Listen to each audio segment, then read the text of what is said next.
Good day. The Ukraine war now has been raging for 3 years, and there seems to be no end in sight. The question now is, how will this war end? Will it end by diplomacy, or will it end by a victory by one of the parties in this war? That party being either the Russians or the Ukrainians, supported by Nato and EU and the full weight of 32 or 50 countries, depending on how you look at it.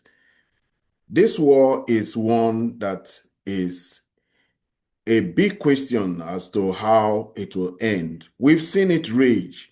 We've seen high tides for the Ukrainians. We've also seen how slowly the Russians have been using attritional methods of war to grind down the Ukrainians, destroy their army, and win over territory. Slow march that has made them win in Kherson, in Zaporozhye, in Donetsk, and even in Luhansk. The Russians have turned the tide of the war, and it seems like the proposition towards a Ukrainian victory is fading away. It does seem like the Russians are winning this war. But what will constitute a Russian victory? That is the big question. Can Russia cross the Dnipro and move into Kiev or possibly Odessa? Can that be tolerated by the Europeans if the Russians decide to take the whole of Ukraine? Do they even have the military might and military wherewithal to be able to take the whole of Ukraine? These are very pertinent questions. And one player, one very important player in this mix, America, has had a change in heart. There's a lot of ambivalence on the part of America, foot dragging, and this has created a lot of worry in the European camp, in the NATO camp, and in the Ukrainian camp. But even then, the Russians have continued to go ahead their business, doing the things they've been doing in Pokrovsk, in Konstantinovka, in Sloviansk, and all the other cities that are still left to be conquered within the Donetsk region. Already we know they've already taken Luhansk. Today, President Donald Trump put out a tweet on his Truth Social. I guess now we can say tweet is a verb for a post on social media. And this tweet that he put out created a lot of mystery. It created a lot of concern in many parts of the world now regarding the war. What does it mean by the tweet he has put out? It was very clear and specific. It was an instruction. Indeed, it was an ultimatum to NATO.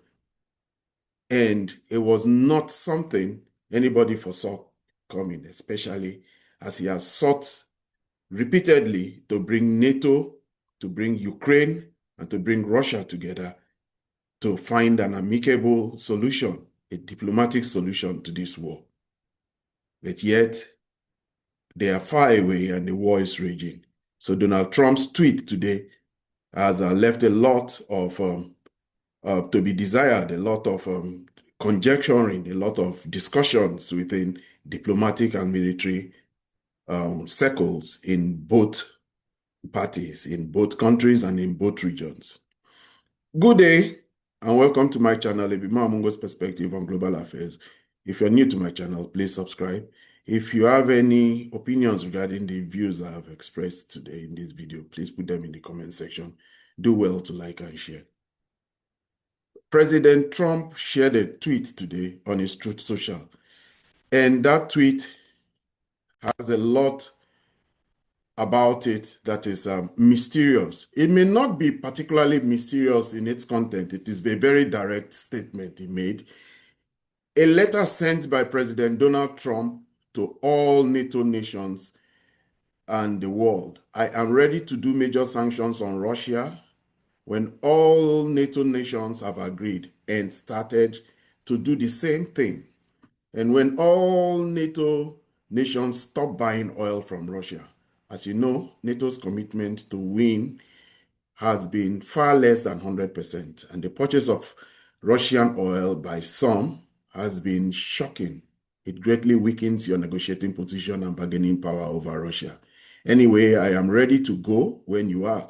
Just say when. I believe that this plus NATO as a group placing 50% to 100% tariffs on China to be fully withdrawn after the war with Russia and Ukraine is ended will also be of great help to ending this deadly but ridiculous war. China has a strong control and even grip over Russia, and these powerful tariffs will break that grip. This is not Trump's war.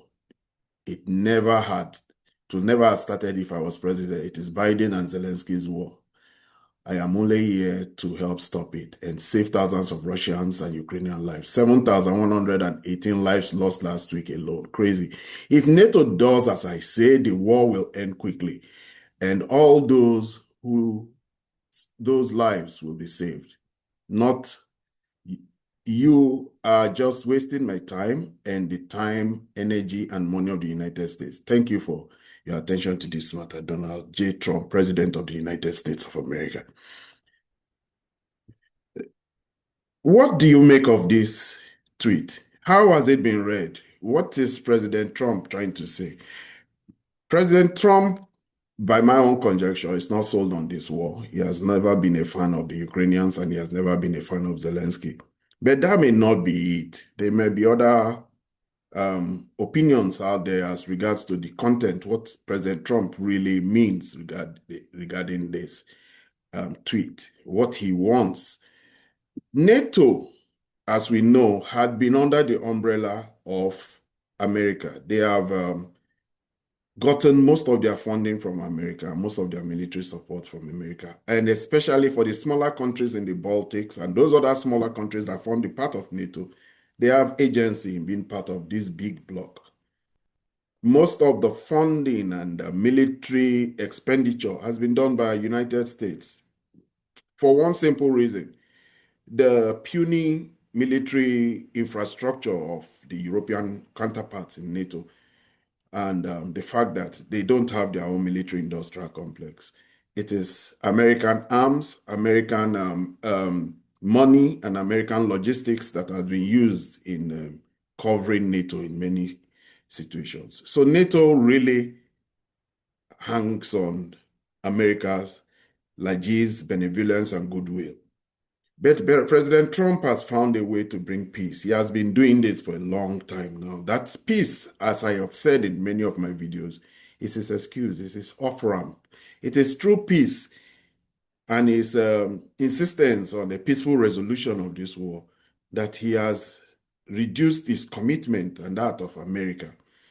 But one of his Ukraine support enjoys immense support, and one of the great supporters, or two, find themselves in the American Congress or the Senate specifically, Lindsey Graham and Richard Blumenthal. And both of them have been in the process of making America, the Senate, through the Senate and through the president's signature, to put bone-crushing sanctions on China, India, and all the countries that buy Russian oil, because Russia continues to be able to manage its economy. It has found ways, expanded its markets. No, not only oil. While a lot of people look at oil because oil constitutes a large amount of their foreign reserves and foreign exchange earnings, but Russia has also been selling agricultural products and selling chemicals and selling fertilizer and selling aluminum and selling all those minerals that Russia has a comparative advantage in.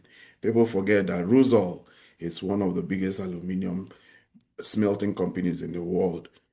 Russia has quite a lot it sells to the world, to many, many parts of the world, and including the United States. It's through Russia alone that all the nuclear plants in America get enriched uranium. They banned direct sales from Russia, direct purchase from Russia, and now it goes through China. Enriched uranium for power plants is also one of the things Russia sells to the world. So Russia is very important, and trade with Russia has been continuing. As regards to the European Union and NATO partners, while they don't buy directly from Russia anymore, reduced their purchase of Russian gas from from the high numbers to just a few percentage. They now buy through intermediaries, through India, and they continue to buy from other parties that send the Russian gas through like the Turk Stream pipeline. So Russia does manage to still send its oil and gas into the EU.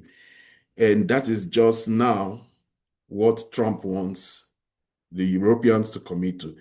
The Lindsey Graham has tried to get America to commit to that project, but Trump's reasoning is, what is the Europeans bringing onto the table?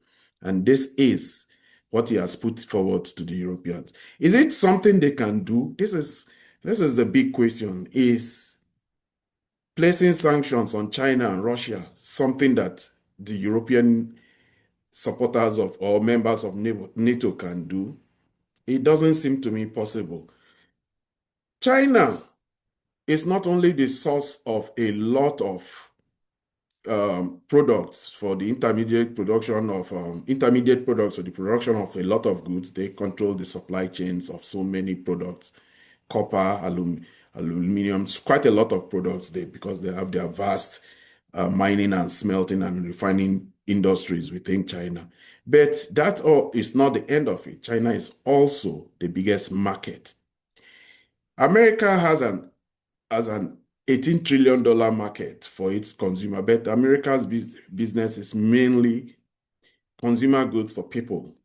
In China's case, it's B2B, business to business market, where businesses sell products to Chinese businesses who then sell them or process them into products that are eventually exported to the world.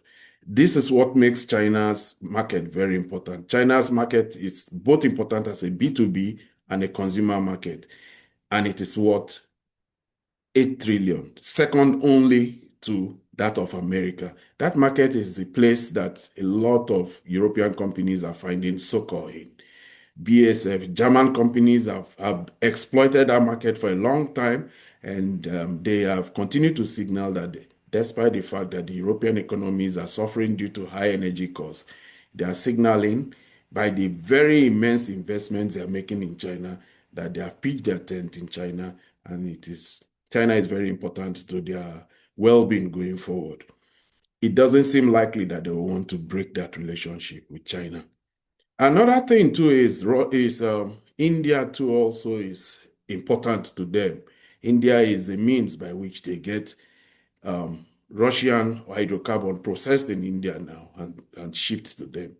It doesn't also seem like it will be in their well-being. It will be clearly self-harm on their part if they do that. This is a conundrum for the Europeans. This is almost a certainty, a clear sign by Donald Trump, a creative one too, a very, very creative one, where he has flipped the bone-crushing sanctions put forward by his ally, Lindsey Graham, who I must say, one, plays golf with him most times, and two, is under the terrorist list in Russia. He's considered a terrorist because he's one of the most hawkish politicians in the West against the Russians. Now he's already thinking about proposing a vote in the Senate where Russia will be designated a state sponsor of terrorism because of some children that he alleges and claims that the Russians have kidnapped. And this is the situation Trump has found, a very creative means of flipping it and throwing it to the European partners. In all reckoning, by my own perspective, Trump has never been sold on to this war, and this is how he has flipped it so the Europeans don't come harassing him, disturbing him, and making him look like he is the one who is making Ukraine lose in the war front, the war battle. Because the way it is now, if he withdraws America from this war, they will say that he empowered Putin to win the war. Already he has said that he's not going to commit to arms to this war, and he has a bad name for that. He has said the Europeans should buy the arms and transfer to the Ukrainians.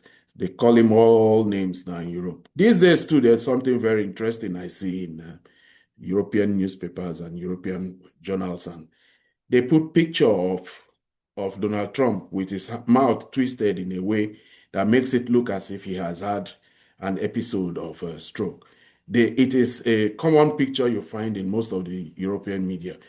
This is call for not buying Russian oil also was supported by Zelensky. Zelensky also put out his tweet where he also said that Europeans, it is necessary to reduce the consumption of Russian oil. This will definitely reduce Russia's ability to fight. We can hear the position of the US, and this position should be heard by all who still choose supplies from Russia rather than from other partners. Regarding the countries that buy directly from Russia, like Slovakia and Hungary, they are finding new means. It's very ironical. I must put out that Shell BP, the British company, British Petroleum, has signed a big deal with the Hungarian government that they are going to be selling them oil and gas in the coming years. But that's still a long way off. Turkey and Slovakia are now getting their supply of Russian gas from the Turk Stream. Another person who believes clearly that were it not for the Russians, were it not for the support of China, Russia would have lost this war, is Kit Kellogg. Kit Kellogg was in Kiev and he said the war would be over tomorrow if China cut off Russia's aid. Kellogg. Without Chinese support, Russia couldn't do it. Of course, there's also North Korea, but if Russia was in a good position, they wouldn't be bringing in those North Korean soldiers. He insists that it is China. China, it's very ironic that 50 countries are supporting Ukraine overtly and covertly, directly, and put material support to the tune of $300 billion. And yet the Chinese have only supported the Russian economy by buying Russian hydrocarbon and helping them with diplomatic cover in United Nations. They don't recognize unilateral sanctions placed on Russia, and they say the only sanctions they recognize are sanctions placed under the framework of the United Nations Security Council.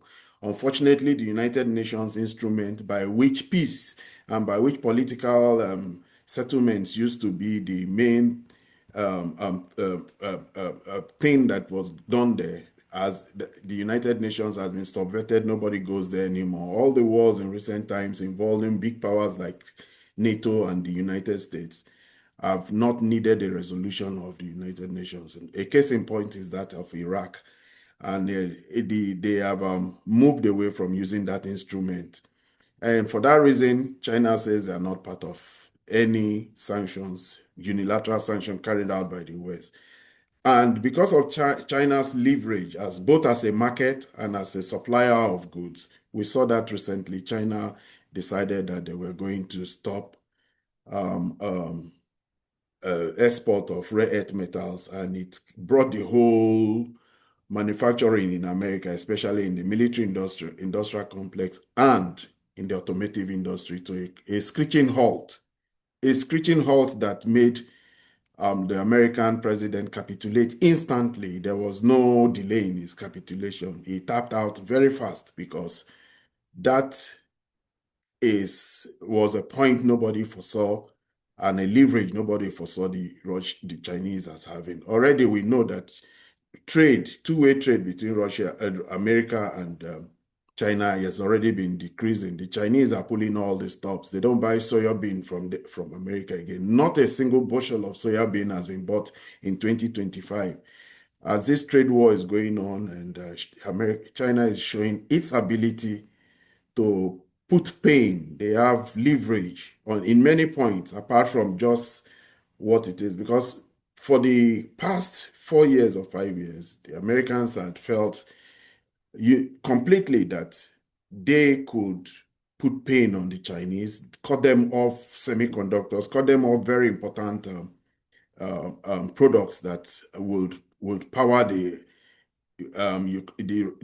Chinese economy. Especially, we should remember that China used to buy $300 billion worth of high-end semiconductor products for Huawei and some of their companies, from companies like American companies like Qualcomm, Intel, and MediaTek. All these companies used to sell, but over time, Nvidia, China has put restrictions, America has put restrictions on that sale.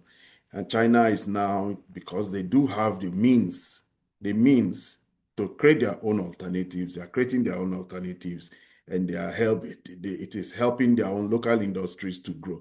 So that ability to squeeze China is very limited in the West now, and rather it's China that insists. China is doing unto the West what the West used to do to them. If you dare close your market to the Chinese will close their market to yours. We should remember that the Opium War was a war fought on by that required, as one of the terms of settlement, China to open its market. Then they could force the market of China to be open. Now nobody can do that. Rather, China will insist that you open your market for them. That kind of leverage is no more in the power of the West to put on China. While all this is going on, one very interesting character visited Beijing. I mean, Odessa. Boris Johnson is known to have played a very important role in the war in Ukraine. It was who, after the negotiations in Istanbul, went and told the Ukrainians that they should not listen to the take the agreement they had signed with the Russians, and rather they should go on with a war, pull out of that agreement, and that the whole West was going to support them. A lot of people blame the war on Boris Johnson, because if the Istanbul agreement had been listened to, probably we wouldn't have been here. But Boris Johnson visited Odessa on September 13 to show continued support with Ukraine in its war against Russian aggression, as they say. They call it Russian aggression. He was accompanied by Lord Ashcroft, a longtime supporter of Ukraine, to show support. They visited a number of places in Odessa, including the former British Country Club, and he made speeches. He was very well received. He urged stronger action against Russia on the same day as the visit of Johnson, and called Ukraine to be permitted to strike military bases. He has always been calling for the striking of military bases in deep inside Russia. Here, I think he facilitated the supply of Storm Shadow and Challenger and all those weapon systems from Britain that they gave to the Ukrainians. Unfortunately, the Challenger 2 did not perform too well. By the time about 3 or 4 of them were blown up in the battlefield, the British put a caveat and gave an order that the Ukrainians should take those Challengers to the back of the battlefield. They became artillery pieces. They weren't seen on the battlefield again. The Challenger has just disappeared. Same thing too with the Abrams. They hide them, they cover them up in camouflage, but the Russians find them and use their kamikaze drones and destroy them. So he has continued to be hawkish. He says that he will continue to support Ukraine and all that. We are going to see a very interesting development in the coming days. The British have been gang-ho, full supporters of this project, and they are not ending, they're not relenting. Kestama is having a lot of problems back home. So the other day they sent Prince Harry to come to UK. Already we know that Boris Johnson has also gone. They are sending all the ones that they can to continue to keep the Ukrainians in the fight. But Donald Trump is going to visit Britain. So it's 17th to the 19th of September. He will be received by the king. It's a state visit. It will be his second state visit. And obviously, there will be continuous attempt by the British banking class, particularly the Lord Rothschilds and all those people who are very close to the British monarchy. They will try their best to impress upon Donald Trump that he should continue to support the war effort. They are unrelenting. We should remember that the Americans didn't get into the World War II until almost 2 years into the war. Winston Churchill kept coming to America to make speeches. He made speeches and he lost several battles, but he didn't relent. That Donald Trump is not sold on this war doesn't mean that the British are relenting, and they will continue doggedly to try to win him over by every means necessary. Today, we know that Keir Starmer is already having challenges, but something very remarkable happened today, and that was the events that marked uh, Tommy Robinson. Tommy Robinson had an event he held an event in London, and he had over 1 million people. It was a unity event, he called it. He had a lot of people come over. Far-right activists called Unite the Kingdom, led by Tommy Robinson, took place in the UK. The march was framed as for free speech and anti-immigration. And because of the free speech part of it, Elon Musk made a speech in that event. The event marked 1 million people watched that event. It was a very clearly a big event because the numbers of people who took part in it had never been seen. It is the biggest political gathering ever to have taken place in um in the United Kingdom. Nothing has ever been seen in this form or manner before. It was a big one. It had so many people all from all over the UK, and this is the scene in London. Over 1 million people, if not more. The police said there were up to 3 million people, but the um, the media in England, very funny, they downplayed it or they took a different narrative to it. The BBC particularly took the fact that there were some skirmishes with the police and they emphasized those skirmishes. They tried to play on the past of Tommy Robinson as one who has had problems with the law. And they made him look like it was a criminal event and all that. They call his organization the far right organization. Tommy Robinson has always had a problem with the law because he insists that um, there should be free speech. He has had this situation where he called uh, um, uh, uh, he called some Brit immigrants. He has problems with immigrants, and that problem he has with immigrants is the reason why they call him far right. He always felt that the immigrants are raping young British girls, and they are not protected by the British government. Elon Musk made a speech regarding this, and that speech was one that was very powerful. It was he said Tommy Robinson and his actions are trying to help America, Britain, and that they should rescue Britain from from where it is now in the hands of the politicians. This is what he had to say. Vote held. It's and really what matters is rallying the people of Britain, really getting the people of Britain to get the message out there, talk to your friends and family, and build a massive power base among the people. And like I said, you really got to appeal to the sort of average, the normal people that just want to go about their business. That they're sort of in a village somewhere, they're working, they just want to mind their own business. But you've got to point out to them that if we don't take action, they won't be able to mind their own business because other people are going to come and maraud them.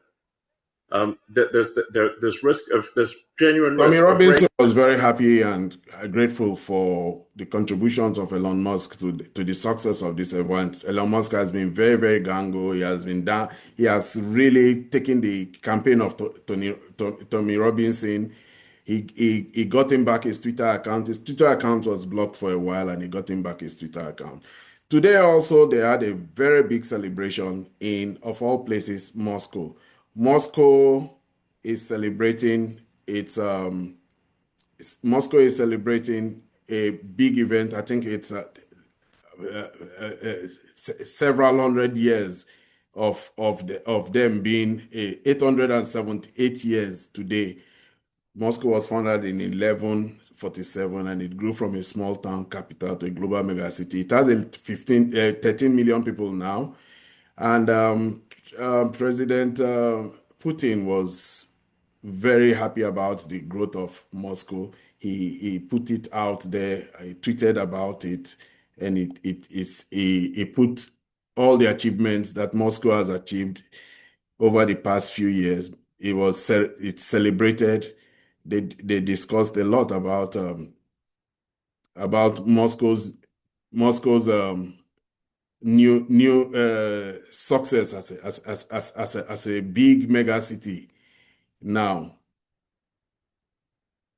So President Putin was he made a speech and he highlighted that he highlighted the rapid adoption of advanced technology in urban services, stressed the importance of developing unmanned systems. He noted Moscow's IT sector has grown over the sixfold. He said it's the second largest economy in the whole of UK of Europe. He said it's the second largest economy in the whole of Europe, and they really celebrated a lot about Moscow. Moscow is a big city. For those people who have gone to Moscow, they say it's one of the cleanest cities. It's one of the nicest cities. One of the most beautiful cities. Many people have a lot of good things to talk about Moscow, and it has had a long history. This is where Hitler and Napoleon found their Waterloo. They lost in this city. They never could take the city, but the city is now a major city that is a pride to the Russians, especially in this period when they are experiencing a new rejuvenation under President Putin. President Putin and all the people of Russia are celebrating a very important city, president, and a very important civilization, one that has lasted almost 1,000 years. This is where I end my video for today. If you have any comments regarding the opinions I expressed, please put them in the comment section. Do well to like and share. Until I see you in my next video. Goodbye.